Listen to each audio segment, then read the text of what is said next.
The RuneScape map is split into chunks.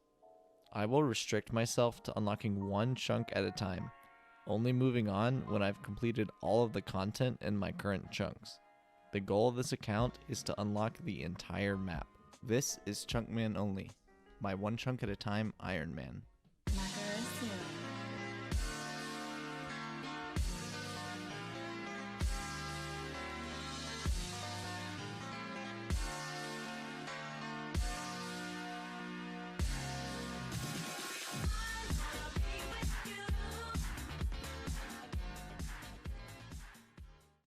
We left off last episode nearing the end of our 75 fletching and fire making grind. I needed these levels because I had gained access to the int in the woodcutting guild, which dropped magic logs, so I would need to burn the logs as well as fletch them into arrow shafts. During all of the woodcutting I did, I got a lot of clue scrolls. I had to drop most of them, but I ended up with a few clue steps I could complete. An easy clue as well as a beginner clue. I've done a decent number of beginner clues, but have not yet been able to complete an easy clue. I decided to try it out and ended up getting extremely lucky, and I was actually able to complete the clue. I got a reward, but it wasn't good. I was happy to complete an easy clue though, finally. The beginner clue was just as lackluster, unfortunately. I then went back to fire making. While woodcutting in the last episode, I had spent a good amount of time just being AFK and banking the maple logs. Because of this, I had more than enough logs ready in the bank, so I just lit them from Barrack East Bank. After a little bit more fire making, I had reached level 75. I was now ready to finally get the magic logs from the ints and finish the trunk requirements. I safe spotted one int with Fire Strike and got 3 magic logs as a drop, so that was the only int I needed to kill. I burned one log and fletched another, and was done with the chunk. So now, as always, I needed to figure out what my next move was. What do I unlock next? I gave a few ideas at the end of the last episode, and it seems like most of you guys thought pest control was the best idea. I definitely was leaning towards going there also, considering how many combat levels I would get going there, as well as the void gear, which would be new best in slot gear for every combat style. Before going there though, there were a few things I wanted to do. Last episode, I got up to 53 crafting just from the bowstrings I made. Since I was above level 50, I could make myself an amulet of strength. So I made the amulet, which is far better than the amulet of accuracy I was using previously. To enchant it though, I used the very last cosmic rune I had. Last episode, I unlocked a bunch of chunks in Zaya, and the one directly west of Shazian contains a lot of hill giants, which drop law runes and cosmic runes, just like the moss giants do, but the hill giants have much less HP and are easier to kill. I didn't want to have 0 cosmic runes in my bank, so I spent a little while killing the giants. I got about 10 cosmics and law runes, as well as another beginner clue.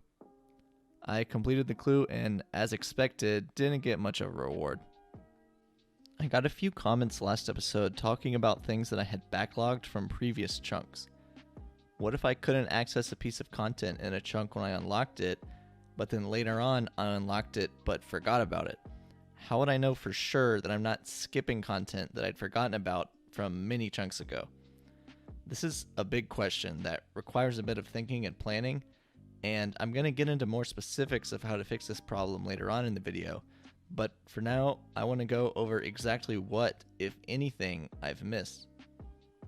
So I spent a while going through every quest, diary task, and chunk I'd unlocked to try to find things that I'd missed. There were a few things I've mentioned before in other videos, like the X marks the spot quest, but those have already been resolved, so for now I'll focus on things I still had yet to do. As far as I could tell from all my checking, there were 4 of them.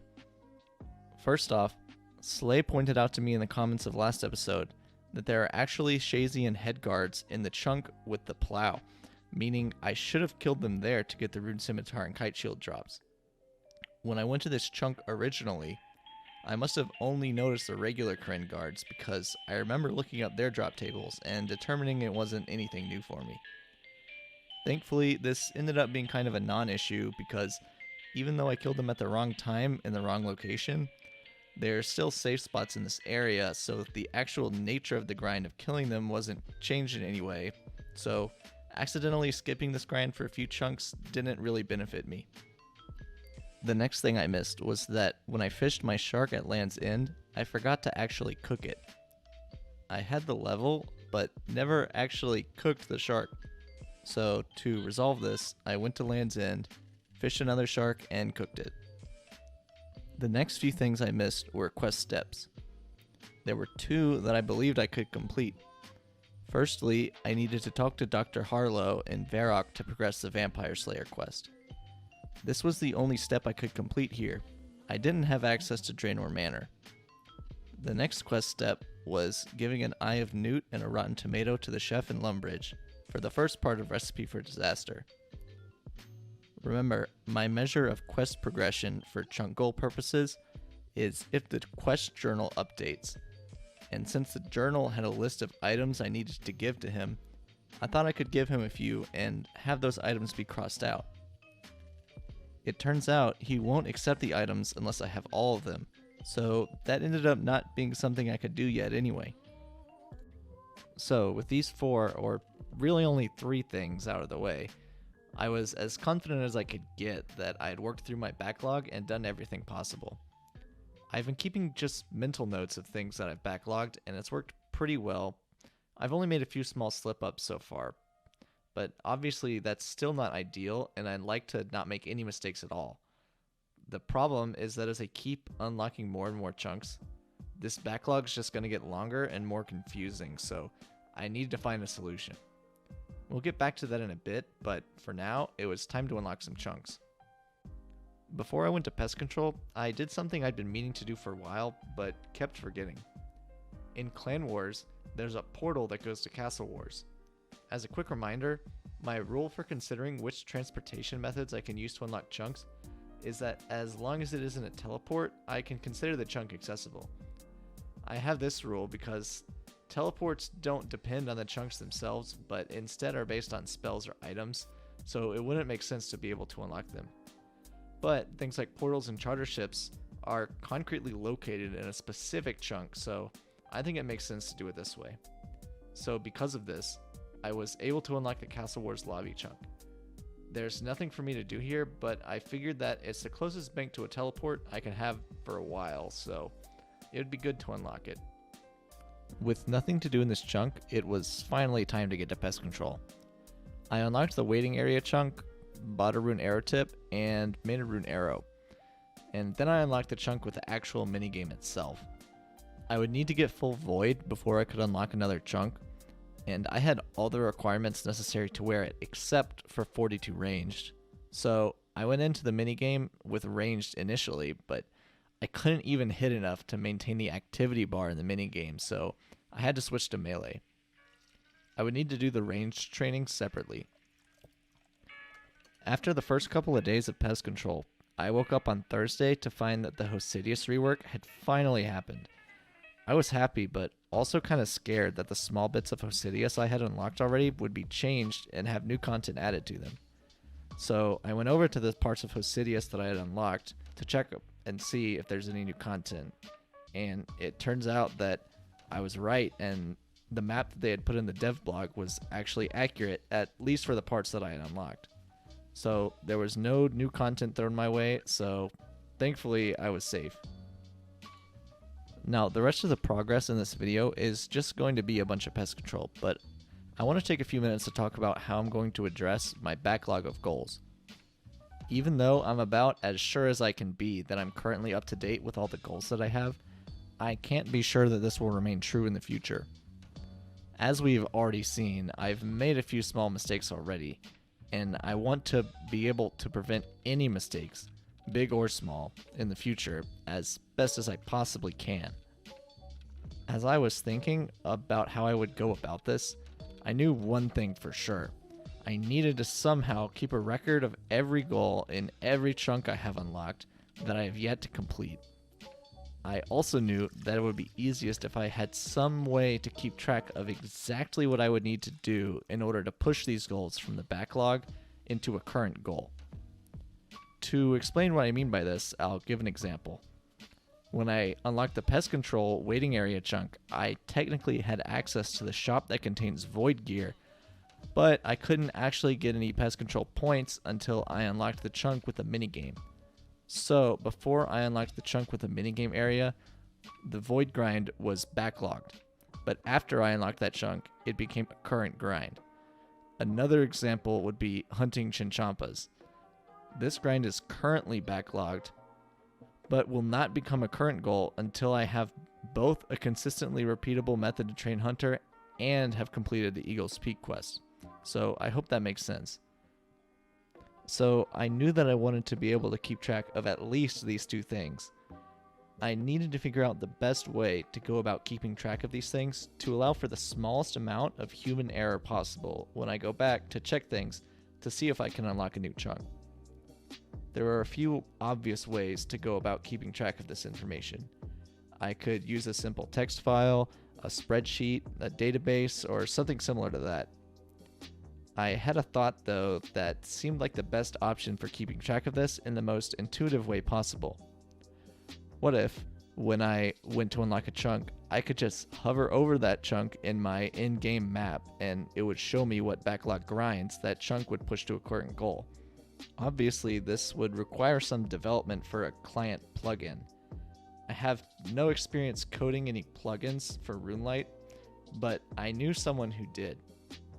Slay to Stay is the silent hero of the chunk restricted Iron Man community. He developed the RuneLite plugin that I used for my account, and nearly all of the one chunk at a time Iron Man use as well. Honestly, without the work that he's done, this game mode would be considerably more difficult and require a lot more work to keep track of unlocked chunks. The plugin he made has made keeping track of everything extremely easy and intuitive. So I decided to send him a DM on Discord to see if he would be willing to help me out by adding a feature to the Region Locker plugin that he made. My idea for this feature would be that the player could keep track of their backlog data as they go along in their account and somehow import it into RuneLite. And then the client would be able to take this data and display it on the sidebar or on the map or both. Ideally, you could hover over a chunk, as I mentioned earlier, and it would tell you which grinds this would potentially push to a current goal.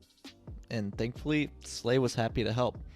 I explained my idea to him, and it turns out him and Pookaguy were thinking about something similar a while back, in more of a note-based type thing, but it never came to fruition.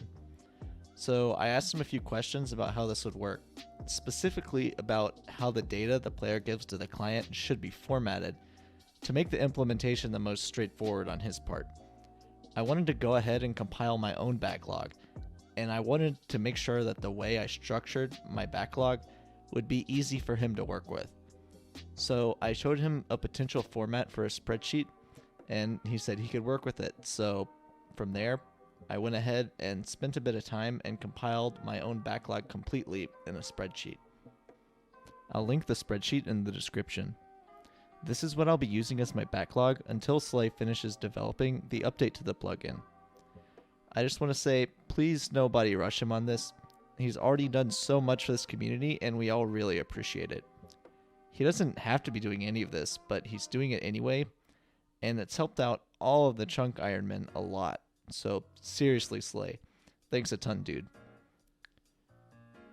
Anyway, there's a few things I want to point out about the spreadsheet. First of all, there's a lot of numbers for chunks. Every chunk in this game has a specific number associated with it, so these are just the chunk numbers. Secondly, when trying to make sense of this data, the most important things to look at are the goal names and prerequisites. The goal names are just descriptions of the specific backlogged goals, and the prerequisites are the things needed in order to push that goal to a current goal. The more things listed as prerequisites, the farther away I am from needing to worry about it. As an example, ruby harvests only require a consistently repeatable hunter method, while chinchompas require Eagle's Peak and the chunks associated with that quest as well. This means that I'm closer to pushing ruby harvests to a current goal than I am for chinchompas. So I hope that helps explain this spreadsheet, and if you have any more questions, feel free to ask them in the comments. Now that we've talked about the backlog, let's get back to where we are now, pest control. To get all of the items, I need 1,510 pest control points. This includes the rope top, bottom, gloves, all 3 helmets, the mace, and the void seal. The void seal has a +1 in every defense in the amulet slot, which is better defensive bonuses than any amulet I have right now, so I need to get it. The mace, while worse magic attack bonus than a regular fire staff, and less melee DPS than the rune scimitar, is the best crush weapon I have available. It's slightly better than a rune mace, and since I want to get all best in slot gear, that includes best in slot for each melee style. At least, kind of. Some monsters are weak to crush, stab, or slash, so this could mean that using a crush weapon with the same accuracy, speed, and strength bonus of a rune scimitar would be better in some scenarios, even though it's identical DPS if you don't consider monster weaknesses. However, a bronze mace will never be better than a rune scimitar no matter a monster's weakness, so if that was somehow my best crush weapon, I wouldn't want to require myself to get it because it wouldn't actually be best in slot in any scenario. So I'm not exactly sure how to calculate this.